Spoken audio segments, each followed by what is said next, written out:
Greetings and peace to you. I hope you're well and in good health, of a sober mind and in spiritual equilibrium. We continue now with the second nocturne of Good Friday. Those who sought my life used violence. Rebuke me not, O Lord, in your wrath. Chastise me not in your anger, for your arrows have sunk fast in me, and your hand has come down hard upon me. There is no health in my flesh because of your anger, no peace in my bones because of my sins. For my iniquities have surged over my head, like a heavy burden beyond my strength. Festering and rotting are my sores because of my folly. I am a wretch, stooped low to the ground. All the day I walk in mourning. For my loins are filled with mockeries, and there is no soundness in my flesh. I am feeble and crushed to earth, and I roared in the groaning of my heart. O Lord, all my desire is before you. From you my groaning is not hidden. My heart is in anguish, my strength has forsaken me, and the very light of my eyes is gone. My friends and my neighbors approached me and stood. Those nearest to me stood afar off. They who sought my soul used force. Who looked to do me evil uttered empty lies, mulling their treachery all the day. But I was like a deaf man and heard them not, like the dumb who does not open his mouth. I became like a man who neither hears nor has a retort in his mouth. For in you, O Lord, I have placed my hope. You shall answer me, O Lord my God. When I say, never may my enemies gloat over me, who utter great boasts when my feet stumble. For I am ready for the scourge, and my grief is ever in my sight. Yet I will confess my iniquity and reflect upon my sin. But my enemies live and are stronger than I. They are multiplied who hate me without cause. They who repay evil for good drag my name down, because I pursued goodness. Forsake me not, O Lord my God. Depart not from me. Attend to my help, O Lord, the God of my salvation. Those who sought my life used violence.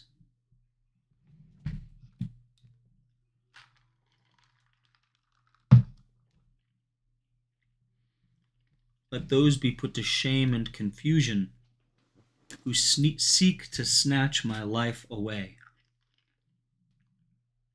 I have waited for the Lord, and he listened to me, and he heard my prayers, and drew me out of the lake of misery, out of the mire and the filth. He set my feet upon a crag. He made my steps straight. And he put a new song into my mouth, a hymn to our God. Many shall look on and tremble, and place their hope in the Lord. Blessed is the man whose hope is the name of the Lord, who has no regard for empty things and follies that lie. How numerous have you made, O Lord my God, your wondrous deeds, and in your thoughts there is none like you. I have proclaimed them, I have spoken, and they are multiplied beyond number. Sacrifice or oblation you sought not, but ears for hearing you gave me. Holocausts or sin offerings you sought not.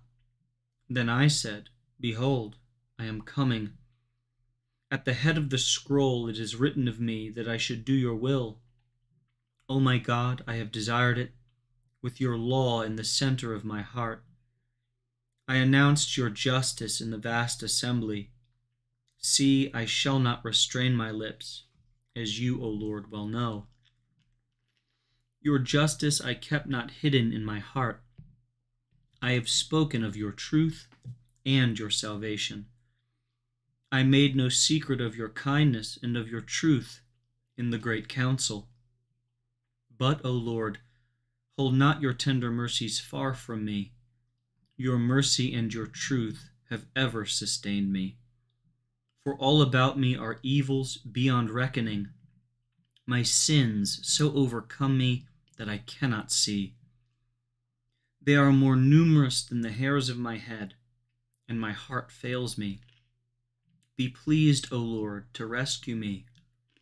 O Lord, look down to help me. Let them together be put to shame and confusion who sought my soul in order to snatch it away. Let them be routed in disgrace who wished evil upon me.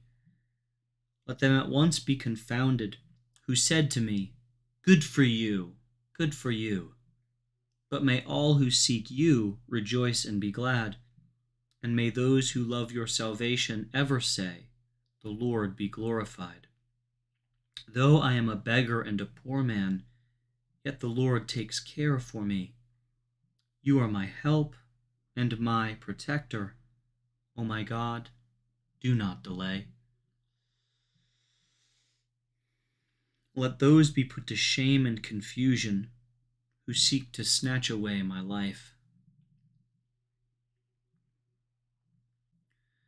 Strangers have risen up against me, and the mighty have sought my life. O God, by your name save me, and judge me by your might. O God, hear my prayer. Give ear to the words of my mouth. For strangers have risen up against me, and the mighty have sought my soul. They set not God before their sight. Behold, God is my helper, and the Lord is the protector of my soul. Turn back the evil against my foes, and in your truth destroy them. With a free heart will I offer you sacrifice. I will praise your name, O Lord, for its goodness. For you have snatched me from all my affliction, and my eye looks down upon my enemies. Strangers have risen up against me, and the mighty have sought my life. Versicle. False witnesses have risen up against me. Responsory. And iniquity has lied to itself. Our Father.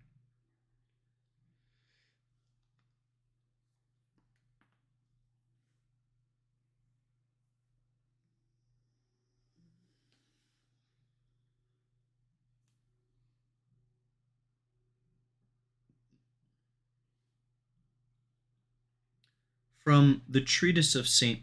Augustine, Bishop, on the Psalms. You have protected me, O God, against the gathering of malefactors, against the crowd of evildoers. Let us now contemplate our head himself. Many martyrs suffered such things, but nothing is so radiant as the head of the martyrs. In him we see more clearly what they underwent. He was protected against the crowd of malefactors. That is, God protected himself. As Son of God and as Son of Man, in the human nature which he had assumed, he protected his own body. He is Son of God by reason of his divine nature, Son of Man by reason of the slave nature which he has taken on. But he has the power to lay down his life and to take it up again. What could his enemies do to him? They killed his body, but they did not kill his soul. Note well, it would have been of little value for the Lord to encourage the martyrs by word if he had not given the strength of example. Responsory. As against a robber you have come out, with swords and clubs to seize me. I sat daily with you in the temple teaching, and you did not lay hands on me. And now when you have scourged me, you lead me away to be crucified. Versicle. And when they had laid hands on Jesus and held him, he said to them, I sat daily with you in the temple teaching, and you did not lay hands on me, and now when you have scourged me, you lead me away to be crucified.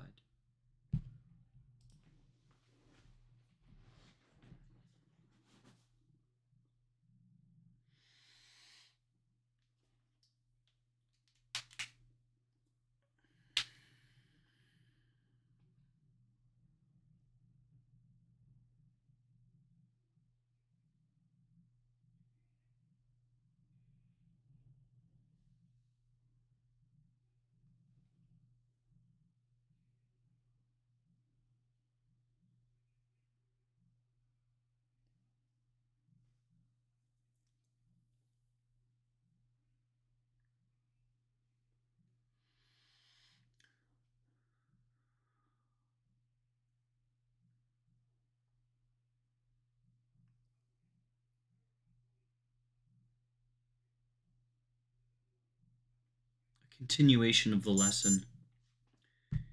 You know what the gathering of Jewish malefactors was, and what was the crowd of evildoers.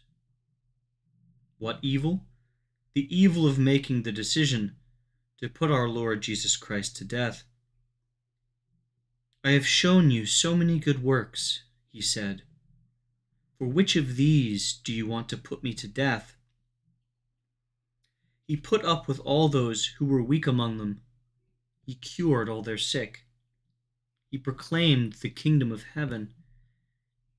He did not pass over their sins so that they should have become dissatisfied with these sins rather than with the physician who is curing them. But devoid of gratitude for all his healing remedies, they raged against the physician who had come to heal them, as if maddened by great fever, and they thought up a plan for destroying him. It is as if they wished to prove thereby whether he was truly man who could die, or whether he was something superior to men and would not permit himself to die. We recognize their plan in the wisdom of Solomon.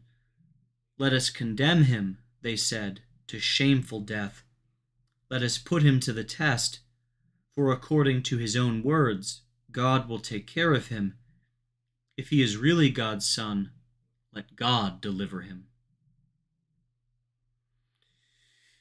Responsory. It became dark when the Jews crucified Jesus. About the 9th hour, Jesus cried out with a loud voice, my God, why have you forsaken me?" Then he bowed his head and gave up the spirit. Versicle. Jesus cried with a loud voice, "Father, into your hands I commend my spirit." Then he bowed his head and gave up the spirit.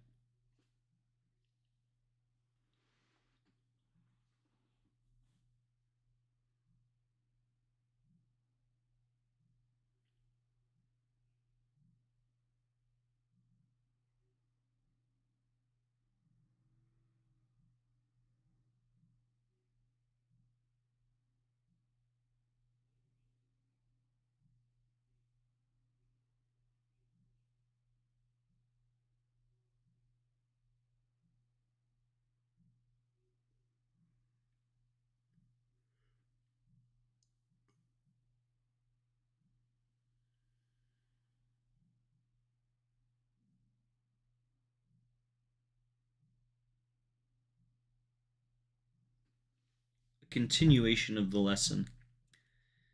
They sharpened their tongues like a sword.